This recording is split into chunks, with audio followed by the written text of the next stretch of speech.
A continuación, Tómatelo con Soda, programa mixto, recreativo e informativo. Una producción nacional independiente de César Valderrama, número 27604. Contiene elementos de lenguaje, sexo y violencia, apto para todo público.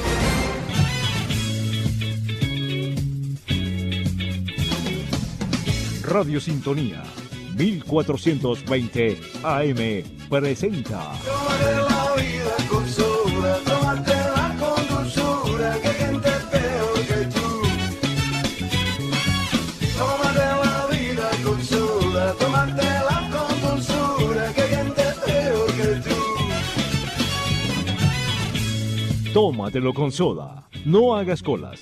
No te pediré tu número de cédula y menos tu huella digital. Requiero de ti solamente que te relajes y tómatelo con soda. Quéjate, hermano, si te vas a quejar. Amigas y amigos, tengan todas y todos muy buenos días. Sean bienvenidos una vez más a tu espacio de todos los viernes a esta hora de la mañana, cuando son exactamente las 8:08. Tómatelo con soda. En los controles, Luis Guillermo Martínez. En la coordinación de producción de la estación, Toti López Pocaterra, y la dirección general de la doctora Ana Mireya Obregón. Frente al micrófono, quien te habla, César Orlando Valderrama, 16995 del Ministerio de Transporte y Comunicaciones. También me acompaña Sandra Pestana Lino, quien ya estará hablando con ustedes en breve. Pero quiero decirles que hoy vamos a tener un espacio bien interesante. Bien interesante porque vamos a hablar sobre algo que está tocando todos los titulares de todos los impresos del mundo, como lo es el conflicto armado que llega a su final, entre comillas voy a poner todo, ¿ok? Porque mientras no se haga efectivo, indudablemente el cheque todavía no, los reales no están conformados en la caja chica. El conflicto armado interno en Colombia, como ustedes saben, según siempre se dijo que era una guerra asimétrica de baja intensidad y que se desarrollaba en Colombia desde la década de los 60. Y los principales actores involucrados han sido en un comienzo el Estado colombiano y las guerrillas de extrema izquierda, sumándose décadas después los del narcotráfico y las bandas criminales. Bueno, han pasado varias etapas del recrudecimiento, en especial desde los años 80, cuando algunos de los actores se comenzaron a financiar con el narcotráfico. Allí es donde pierde pues todo el concepto de lo que era ese sueño de todo revolucionario, entre comillas, cuando ven las mesas servidas de otras maneras, como enriquecerse en base a una ideología o un credo, ¿no?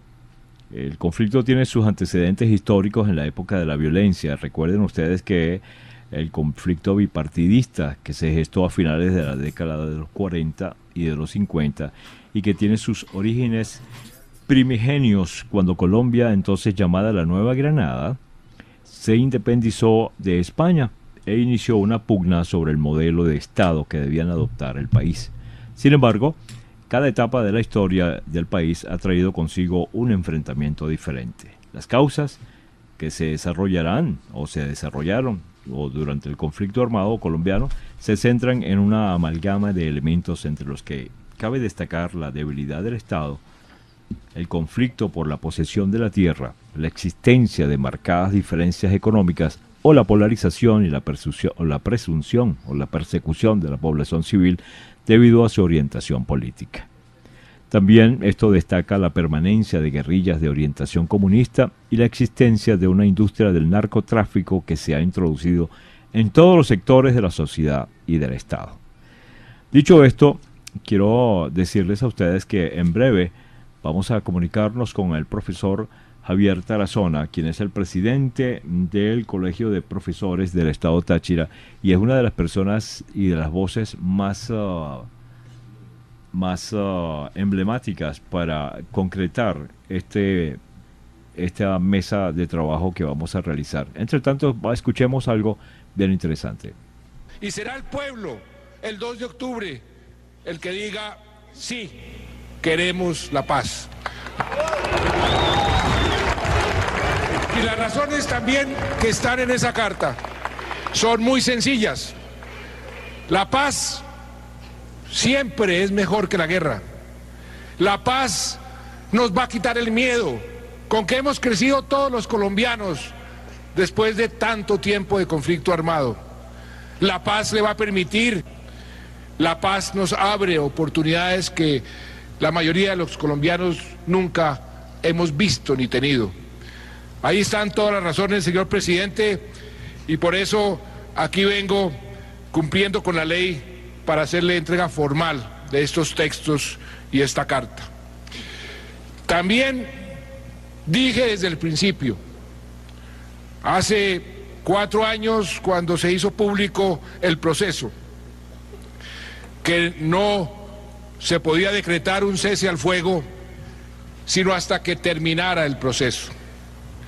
Con lo que sucedió ayer, donde todo está acordado, quiero informarle a los colombianos que como jefe de Estado y como comandante en jefe de nuestras Fuerzas Armadas, he ordenado el cese al fuego definitivo con las FARC a partir de las 0 horas del próximo lunes 29 de agosto. Se termina así el conflicto armado con las FARC. Dejo en sus manos, señor presidente, el texto y la carta. Y estaremos, y el pueblo colombiano estará ansioso de la respuesta del Senado y la Cámara de Representantes. Muchas gracias. Ok, ahí teníamos entonces la voz del presidente Juan Manuel Santos el día de ayer en pleno Congreso, entregando pues lo que llamaba él los requisitos formales para decretar ya definitivamente el cese al fuego entre las FARC y por supuesto el gobierno, ¿no? Tengo en línea al doctor Javier, al profesor Javier Tarazona. Buenos días, Javier. Bienvenido a Sintonía 1420 AM. Buenos días, César. Buenos días, compañera Carolina. Ajá, Sandra. Nuestra amiga Vestana. Y bueno, pues agradecido con la oportunidad que nos das para poder generar conciencia en la conectividad de la Gran Caracas y de Venezuela que nos están escuchando de este espacio. Caracas y el mundo, Javier. Estás conectado con todo el mundo en este instante. Así es, así es. Bueno, uno escucha el discurso del presidente Santos y realmente lo que uno dice, ¿qué tan cerca estamos de esa paz o es la paz tan solo del discurso? Lo digo porque en Venezuela no sé cuántas campañas el gobierno ha implementado acerca de la paz y pareciera que la paz para el gobierno venezolano pues es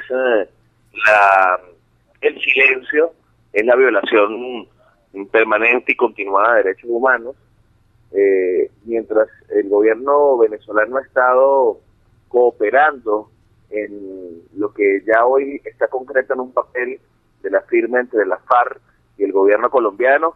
El gobierno venezolano ha sido permisivo, ha sido cómplice, ha generado una permanente respaldo a los grupos irregulares colombianos que cohabitan en nuestro territorio. Nosotros durante años hemos estado denunciando la presencia de estos grupos irregulares en territorio venezolano, pero no solo la presencia de los grupos que pudiéramos decir, bueno, nada, están aquí en Venezuela, no, el adoctrinamiento, el reclutamiento, el secuestro, incluso la operación activa de cultivo y distribución de droga en nuestro territorio, en la que han incorporado nuestros niños y nuestros adolescentes, razón por la cual nosotros tenemos una red a lo largo y ancho de la frontera colombo-venezolana, una red de educadores en defensa de los derechos humanos que nos ha permitido pues tener investigaciones en campo y tener detalles del número de plagiados, el número de niños reclutados, el número de niños y adolescentes desaparecidos, el número de personas que terminan siendo pues secuestradas, y aun cuando son desaparecidos, el gobierno venezolano no los califica por secuestro por no tener las condiciones económicas calificadas para ser secuestro. De manera que mientras el gobierno colombiano firma un acuerdo en Colombia con la FARC, nosotros en Venezuela tenemos que decir tristemente que esta firma, el producto de la complicidad que tiene el gobierno venezolano con este grupo de irregulares, pues terminará siendo una estampida para nuestro territorio de estos sujetos, con todas sus operaciones terroristas, con toda la operación de narcotráfico, que en este momento va a ser blindada por el cartel de los soles y por todo el Estado venezolano. Lamentable y tristemente uno tiene que decir estas cosas. Es lo que estamos tratando de enfocar cuando colocamos en nuestro post que dice el desplazamiento hacia Venezuela, las guerrillas. Digo que algunos van a tener como consecuencia, a raíz de este plebiscito, Javier, mucha gente, muchos de ellos van a querer estar en algún curul del Congreso de la República de Colombia. Otros quizás entrarán a una vida, quizás a vivir de sus caletas, etcétera. Pero otros irán a formar células con esa cantidad de niños o adolescentes que han sido de alguna manera reclutados. Hablando un poquito de cifras que tú manejas, y estoy seguro, ¿qué cantidad de personas estamos hablando a nivel de jóvenes que puedan ser, haya sido reclutados y que estén ahorita en este momento en manos de las FARC? Bueno, mira, César, es importante decir lo siguiente. En primer lugar, que nosotros hemos venido haciendo incidencia en los estados fronterizos sobre el nivel de deserción escolar en liceos, en educación media en Venezuela. Y la deserción escolar está superando el 85% de nuestros jóvenes están fuera de las aulas. Estamos hablando de una cifra presentada por el propio ministro de Educación en el año 2015, superior a los 3.700.000 estudiantes que están fuera de las aulas de los liceos. ¿Qué ocurre? Todos estos jóvenes no están metidos en estos grupos, pero sí son vulnerables, altamente vulnerables, al tránsito a los grupos irregulares colombianos. En el estado Bolívar, Amazonas, Apure, Zulia, Táchira, vemos con mucha tristeza cómo está aumentando el número de niños, de adolescentes, de jóvenes que participan en estos grupos en varias funciones. Uno con una militancia muy activa y otro con funciones como, por ejemplo, hay un garitero, es decir, es aquel que está observando en la frontera colombo-venezolana la no presencia de algún grupo, de algún miembro de las Fuerzas Armadas, mientras se hace la tarea del contrabando o del narcotráfico como tal. Y este niño está ganando en la frontera 50.000 pesos, que al cambio pudiéramos decir que son unos 18.000 bolívares diarios. Este niño nunca va a encontrar en la escuela, en el liceo o en la universidad la respuesta para solventar su problema económico. Es decir, ningún profesional en este país puede estar ganando, ejerciendo en la empresa pública o en la empresa privada, 18.000 bolívares al día. Y hubo esto un poco para que quienes nos escuchan pues dimensionen cuán atractivo es formar parte de estos grupos irregulares en toda y de ahí, porque yo pudiera decir en este momento entonces que ciertamente no hay cama para tanta gente. Es decir, algunos de los militantes de este grupo irregular, FARC o de la ELN, que próximamente entrarán en unas negociaciones con el gobierno colombiano, podrán hacer actividad política. Pero ahora, ¿hasta qué punto la actividad política verdaderamente les va a sustituir lo que tenían como forma de vida o como modo de vida? Es decir, su actividad política como diputados, como alcaldes, como gobernadores. ¿Por qué no decir que la guerrilla pudiera llegar a presidir el gobierno colombiano? Les va a permitir mantener una economía o un modo de vida como lo hacen en este momento a través de la distribución, del cultivo y de del consumo de droga. Entonces, por ejemplo, de la gran empresa del secuestro, de la extorsión. Y bueno, en territorio venezolano quiero significar lo siguiente.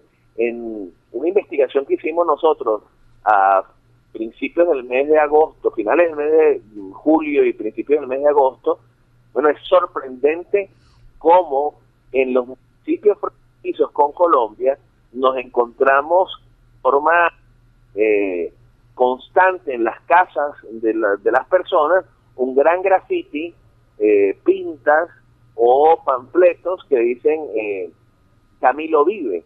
Y este Camilo Vive es el sacerdote que fundó al Ejército de Liberación Nacional. Correcto. Y esta es una forma de amedrentar a la colectividad en los municipios fronterizos. Me refiero a Apure, Zulia, Barinas, Táchira, Amazonas.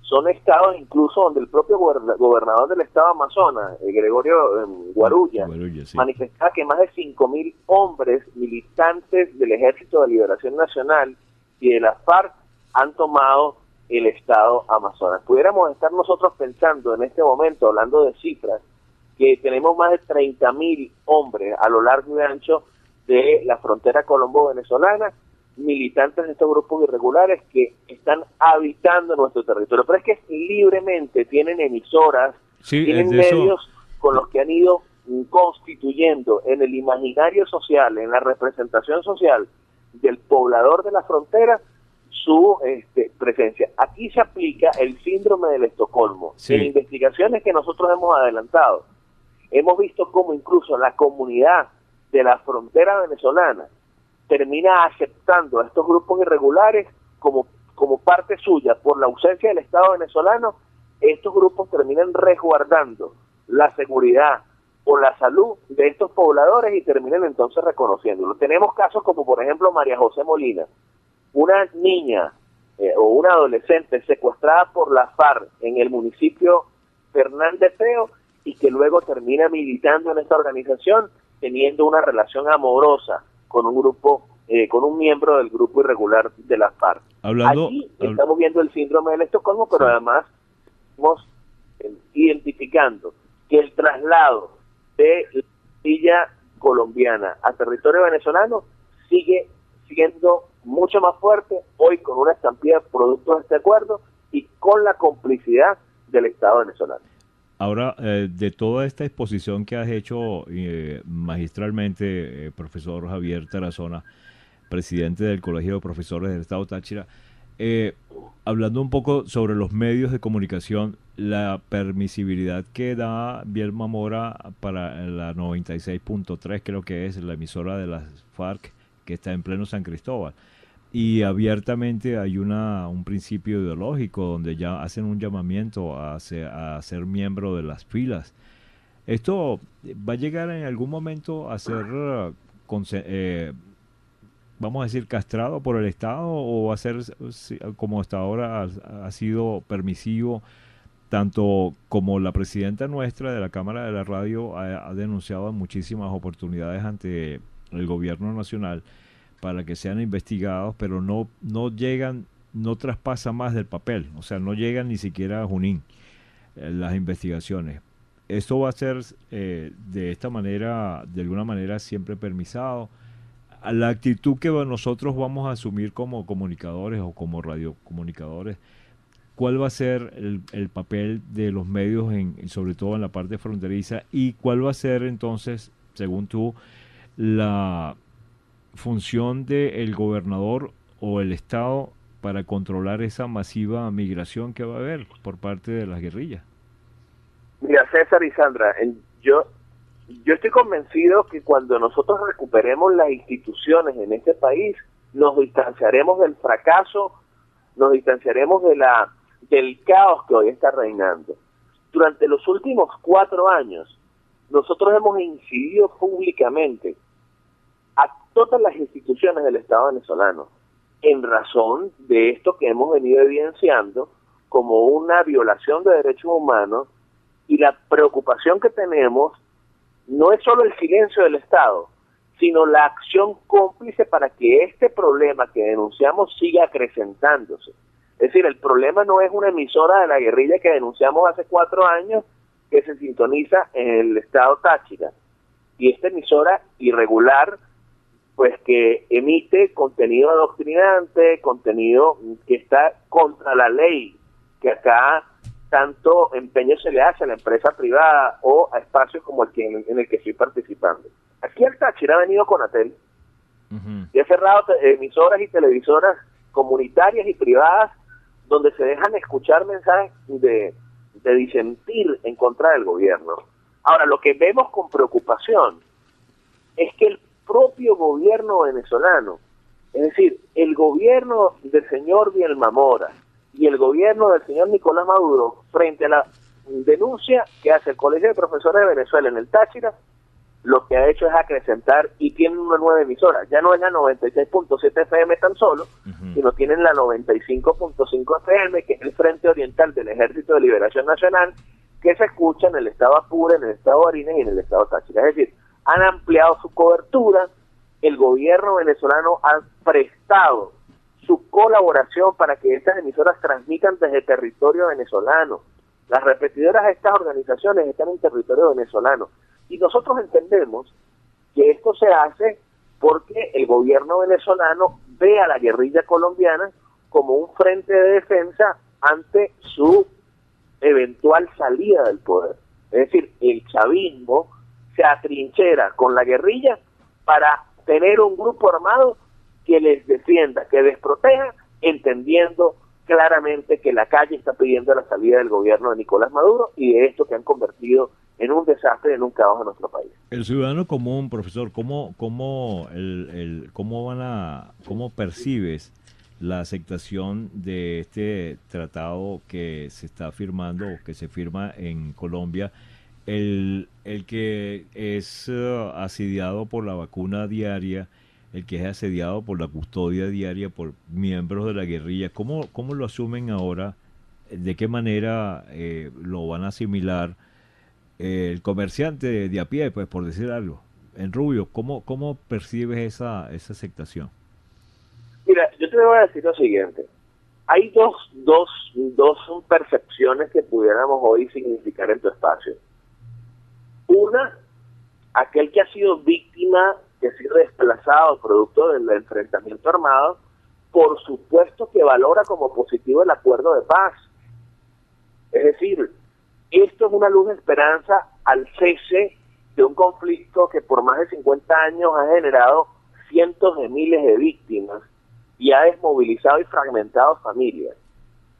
Ahora bien, viene la otra parte.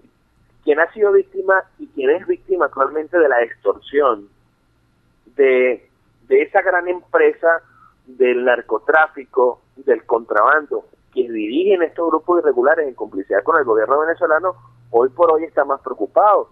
Y está preocupado porque resulta que acontece que la extorsión ha aumentado, porque se ha permeado la psiquis y el imaginario del hombre y mujer de frontera, y entonces no solo tiene estos grupos irregulares, sino tiene a muchos subgrupos, que es la preocupación que nosotros tenemos frente a un gobierno débil, frente a un gobierno que terminó siendo cómplice de la guerrilla, cuando recuerdo hace muchos años el grito era contra la guerrilla, el grito era contra esos grupos terroristas que terminan afectando la dignidad humana, es decir, terminan dañando la vida. De manera que nosotros en la frontera tenemos esas dos percepciones, una percepción del que ha sido víctima, el que ha sido desplazado, y otra percepción del que es víctima producto de las operaciones irregulares de estos grupos delincuenciales, de estos grupos terroristas. ¿Qué hacer? Muy sencillo, que las instituciones funcionen, que las Fuerzas Armadas se ocupen del papel que tienen que hacer, porque trágicamente en nuestro país se han comprado más fusiles, se han comprado más aviones de guerra, se han comprado toda una cantidad de implementos bélicos para tener como prioridad la seguridad, entre comillas, cuando hemos abandonado la formación. Es decir, en las escuelas, en los cuarteles tenemos buenos tanques de guerra, pero en las escuelas no tenemos microscopios, no tenemos espacios dignos para la formación de nuestros niños, y esta situación ha llevado que las propias Fuerzas Armadas entonces ni hagan una cosa ni hacen la otra, es decir, ni hacen uso de esas armas protegiendo la soberanía porque permiten que estos grupos operen libremente, pero también nos encontramos con que la escuela sigue de espaldas a la realidad que tenemos en el país, y hoy tenemos entonces una educación muy débil, muy deteriorada, y mientras todo esto ocurre, en septiembre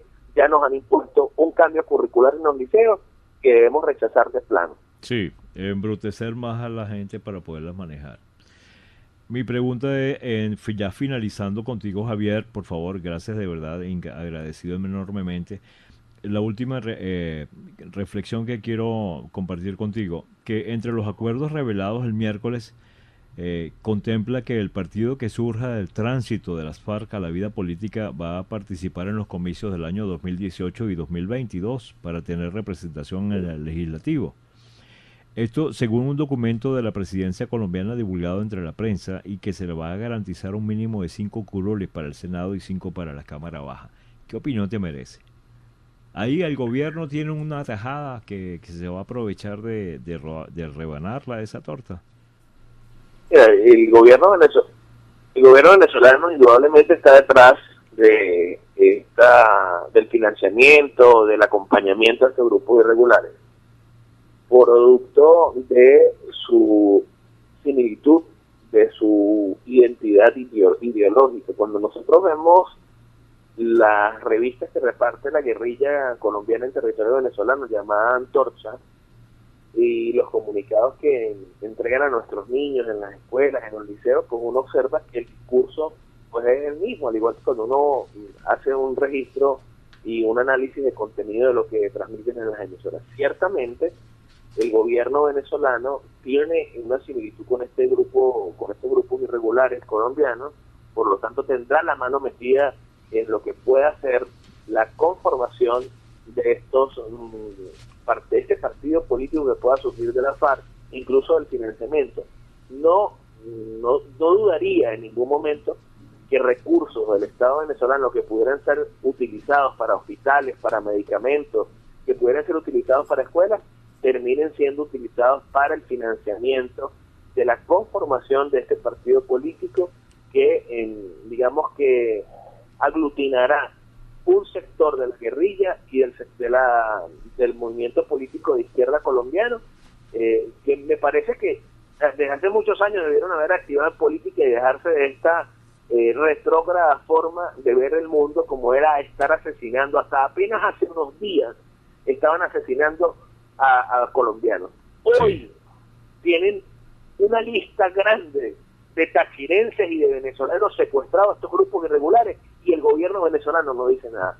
En el Táchira hay más de 26 secuestrados, donde el gobierno venezolano, en todas las reuniones que ha tenido bilateralmente con el gobierno colombiano, nunca ha tocado el tema de estos venezolanos que aún forman parte, engrosan la fila de los plagiados por estos grupos irregulares. Entonces es lamentable que un gobierno como el gobierno de Santos pues sea tan permisivo y tan complaciente con estos asesinos, con estos terroristas, y no le haya permitido a la familia de quienes están aún plagiados en territorio colombiano, por lo menos tener una respuesta de qué pasa con sus familiares, si están vivos, si están muertos, qué pasó, qué ocurrió con estos familiares secuestrados durante los últimos 10 años en territorio, 10 o más años en territorio venezolano, donde pues nadie da respuesta a estas familias que esperan de una u otra manera a sus seres queridos en casa.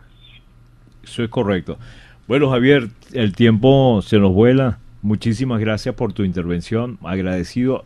Esta es la primera intervención de muchas que vamos a tener. No te preocupes que vamos a seguir hablando del tema porque hay mucho que cortar. Y, por supuesto, atento a mis próximos contactos para que sigamos conversando sobre el tema interesantísimo, sobre el desplazamiento de este grupo guerrillero hacia Venezuela y ahora, de alguna manera, quizás un poco más permisivo. Muchísimas gracias, Javier Tarazona, presidente del Colegio de Profesores del Estado Táchira. 8 de la mañana, 36 minutos. Un abrazo. Gracias.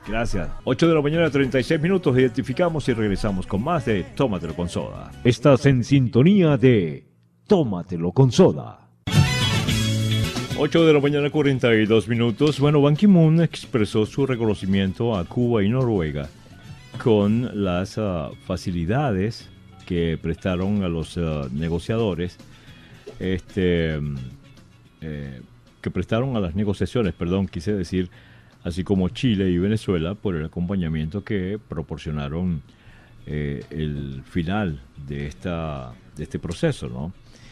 Ahora, hay algo así que llama mucho la atención, que dice igualmente decidido y ejemplar para implementar los acuerdos al tiempo que exhortó a la comunidad internacional a que preste todo su apoyo al país sudamericano en esta nueva y trascendental etapa del proceso. Esto lo decía Ban Ki-moon: estaremos al lado de Colombia en su empeño por construir un futuro de paz. Tengo en línea a Arturo Bayuelo, quien es un colombiano residenciado en Venezuela, ingeniero, con una trayectoria excelente y un currículum bastante extenso. Y, entre otras cosas, ha sido colaborador y es colaborador activo de las comunidades colombianas residentes acá en Venezuela. Vamos a pulsar su opinión referente al tema de que se está tratando hoy, el desplazamiento de la guerrilla hacia Venezuela, según puede ser el tratamiento que nosotros, o la óptica con la que queramos ver. Pero siempre es importante que personeros como los que tenemos hoy nos abran un poco y nos den un poco de luz. Arturo, buenos días. Bienvenido a... Buenos días, César. Ajá, bienvenido a Tómatelo con Soda, por supuesto.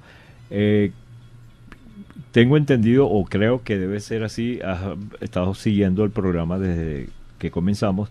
Quería, Arturo, pulsar tu opinión referente a esta firma que se va a realizar el 2 de octubre, y ya el cese al fuego fue declarado a partir del lunes 29 por el presidente Ajá. Juan Manuel Santos.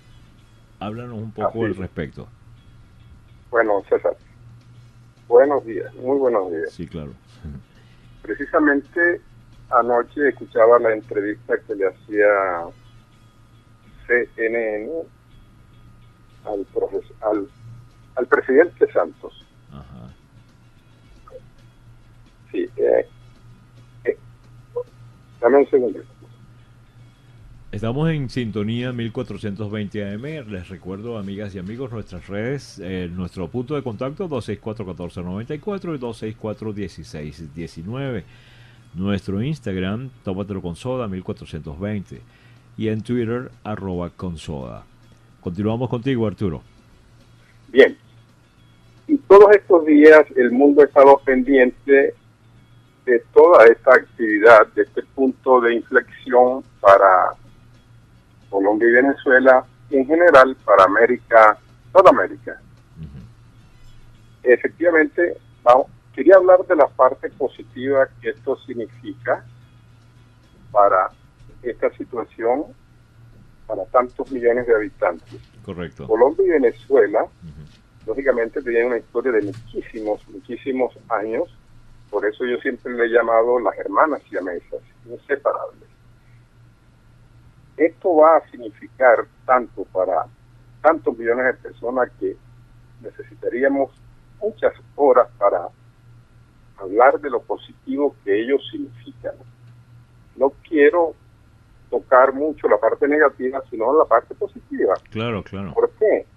Porque ya esto se ha dado en todo el mundo, los acuerdos, y especialmente en América Latina, donde todos los grupos guerrilleros hicieron acuerdos con sus respectivos países, sus respectivos gobiernos, y algunos llegaron incluso a presidentes, como en el caso de Nicaragua, en el caso de Uruguay, y el mundo continuó andando. Realmente, lo negativo que nos planteamos y que algunas personas se plantean, lo podemos reflejar en lo que sucedió en todos los países de América, con los acuerdos. Así que lo que viene para América realmente será muy, pero muy positivo. De acuerdo. El punto, básicamente, dentro del punto positivo, Arturo, ¿tú crees que este plebiscito le va a dar, que se necesitan 4.5 millones de votos para que sea positivo? O sea, se requieren pues 4.5 millones de votos para que llegara a un acuerdo perfectamente aceptable. ¿Qué cosas le puede traer el sí a Colombia o básicamente a nuestra frontera, que es a lo que yo quizás le pongo un poco más de énfasis. Ajá, sí. Definitivamente habrán un poco de confusión al principio mientras todo se reordena, porque los grupos asimilados, algunos continuarán una vida positiva y otros tratarán de ir hacia la izquierda, tratando de unirse a las bandas criminales, etcétera, etcétera. Pero la dinámica de ambas naciones tendrá que minimizar la parte negativa de estos grupos. Lo positivo, lógicamente, luce más importante y luce a todas luces más, mucho mejor que la parte negativa. Como te decía, evidentemente en el tiempo todo eso irá arreglando, la situación económica de ambos países mejorará y siempre se van a recoger los frutos un poco más tarde. Yo temprano. quisiera Pero hablar. eso se ha dado en todo el mundo e incluso en América Latina. En nuestra frontera, como decía el anterior expositor, se han formado unos nichos de convivencia entre algunos funcionarios del gobierno venezolano o de Venezuela y estos grupos, pero tarde o temprano la dinámica positiva irá acabando con esos nichos negativos para toda esa franja de hermanos que conviven en la frontera colombo-venezolana. Bien, tú que trabajas con la comunidad de la mano, de la comunidad colombiana residente acá en Venezuela, ¿cuál es la perspectiva o la percepción de ellos al ver que viene un tratado de paz, que se firma un tratado de paz, que hay un cese del fuego? Mi pregunta es, ¿perciben ellos que se acabaron los secuestros, se acaba la vacuna, se acaba el mal vivir de alguna forma? Ellos van a sentir seguridad, desplazamiento, el Estado va a estar pendiente del ciudadano común en la frontera? Sí, en términos generales, la gente en principio es negativa, porque ellos están viendo que la guerrilla tendrá la tendencia en dinámica de seguir haciendo pues secuestros y esta serie de cosas. Pero, como te decía, los gobiernos de Colombia y Venezuela, de alguna forma, y la misma guerrilla tendrá que aportar esfuerzos para minimizar todas esas consecuencias de los acuerdos, de esa parte negativa. En términos generales, nuestra gente es, por un lado, la parte positiva, pero la parte negativa es claro que la piensan todos los días. Claro. Bueno, Arturo, por tiempo, por espacio, te voy a invitar para el próximo programa, cuando estemos conversando referente al mismo tema, para darle más luces a nuestros oyentes y, por supuesto, que tengamos tu presencia acá en los estudios para que la conversación se haga un poco más extensa. ¿Te parece? Claro que sí. Ok. ¿Cómo no? Son las 8 de la mañana, 51 minutos, y por supuesto esto es Tómatelo con Soda. No quería terminar el espacio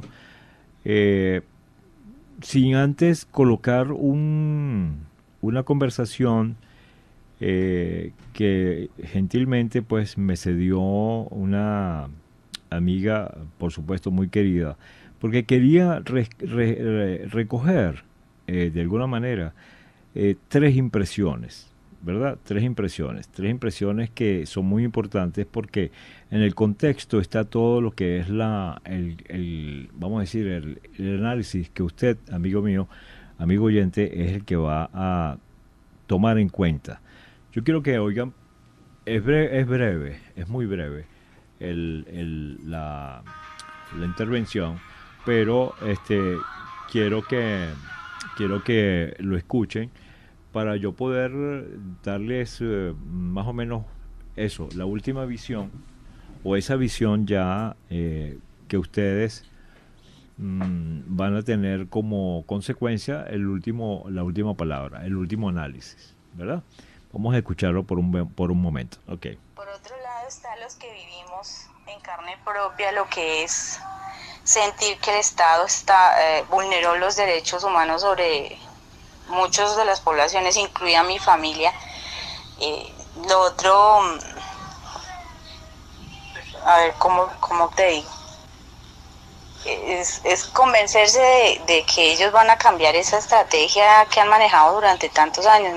Yo no sé si eso sea viable, pero el sentir de uno después de ver eso, de ver muertos, camiones con gente picada y cosas de ese estilo, es que pues que la paz no tiene precio. O sea, no interesa que tengan que hacer, que les den o no dinero. O sea, yo pienso que con lo que roban ellos en un mes, perfectamente pueden sostener un 10% de lo que es la guerrilla.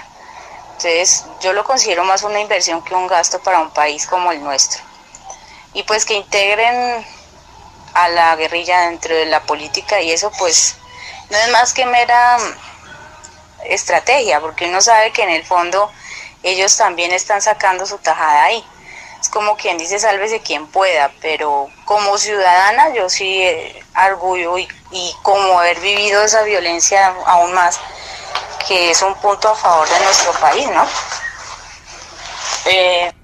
Bueno, esto era la conclusión que sacaba una colega, Pilar Amparo Leal Bolívar, residente de la ciudad de Bogotá, que gentilmente pues me concedía ayer una pequeña entrevista, y yo le hacía la pregunta, ¿cuál serían las consecuencias y cómo era su percepción y ese tratado, cómo lo íbamos a llevar? Bueno, ella ya lo decía, ahí cada quien tiene su propia conclusión. Indudablemente, amigas, amigos, el tema es muy complejo, indudablemente que sí, pero también nos deja un poco como de esperanza, ¿no? Todos queremos vivir en un planeta donde exista paz, donde exista el respeto a los derechos humanos, donde no exista el secuestro, donde no exista de alguna manera tampoco que el vecino se apropie o se expropie de terrenos que en realidad no les corresponden, ¿no? Nosotros queremos y aspiramos que todos los países, y más que en todo caso Colombia, pues tenga ese proceso de paz tan añorado. Pero mi pregunta es, ¿se saldrán con la suya aquellas personas que de verdad tienen consecuencias o responsabilidad directa sobre las desapariciones? Y aquella imagen que yo les comentaba la otra vez, de aquella señora que tenía aquella potente bomba en el cuello, que lamentablemente perdió su vida por un capricho de lo que estaban en ese momento, que ya no vale la pena recordarlos porque ya pasaron, como quien dice, a la historia. No sino antes decirles, ¿qué queremos nosotros? Acá en Venezuela se va a realizar un plebiscito, por supuesto, porque el voto del colombiano residente en Venezuela es importante. Es importante porque a ellos les toca. Y los que se han desplazado a Venezuela, pues han tenido que huir indudablemente de esa guerrilla malsana. Y estoy seguro que ellos van a participar muchísimo. Y hoy no es el último día que estaremos hablando sobre esto. Habrán otros momentos también. Y de hecho también estaremos participando en la preparación de este plebiscito. Pero lo importante es que impere eso que tanto anhelamos. Aquí en Venezuela anhelamos la paz, pero una paz no hipócrita, y no una paz como la promulgaba ayer el señor Isturiz, porque cuando tú generas odio y le hablas a las masas, que son las masas que ellos manejan, los asalariados de ellos, pues es fácil aplaudir y sentir esa adrenalina cuando tú estás en el escenario, ¿no? Pero la verdadera razón o la verdadera paz a la que nosotros buscamos no está en el discurso violento. La verdadera paz la queremos nosotros, como la vamos a realizar el 1 de septiembre, saliendo a la calle a exigir un derecho que nos corresponde por Constitución, un derecho revocatorio. Porque todos nos sentimos, usted tiene la libertad, amigo, de cambiar el dial si lo desea, de apagar la radio si lo desea, de decir detrás de su receptor, aquí sí hablamos paja o hablan boberías X. Usted puede hacerlo, está en su derecho. Pero lo que no puede aceptar es que usted tenga que pararse 5 horas para que usted pueda comprar medio litro de aceite o simplemente un rollo de papel toalé, pagarlo como si estuviese en las posetas del Vaticano, por decirlo algo. A eso me refiero. La paz no está en que me vas a dar un tiro o no. La paz está en que usted pueda levantarse todos los días a trabajar, que pueda tener con su salario buena compra, que no le digan no hay, que usted vaya a la farmacia y le digan no hay aspirina porque usted no puede tomar aspirina, no hay ni siquiera un complejo vitamina B X, o no hay la pastilla de la tensión. Eso es grave. Por eso es que para nosotros es importante una evaluación. Así que el presidente tiene que someterse a esa evaluación y tendrá que amarrarse bien los pantalones para aceptar el resultado. Nosotros aceptaremos lo que tengamos que aceptar, pero él es el revocado. Son las 8 de la mañana, 59 minutos. La invitación para el próximo viernes, cuando estaremos nuevamente llevándoles un espacio más sobre Tómatelo con Soda. Luis Guillermo Martínez en la sala técnica, en la coordinación de producción, Toti López Pocaterra. Todos bajo la dirección de la doctora Ana Mireya Obregón. Frente al micrófono, quienes habló, César Orlando Valderrama, 16995 del Ministerio de Transporte y Comunicaciones. Que pasen todas y todos un feliz fin de semana y por favor, páselo bien.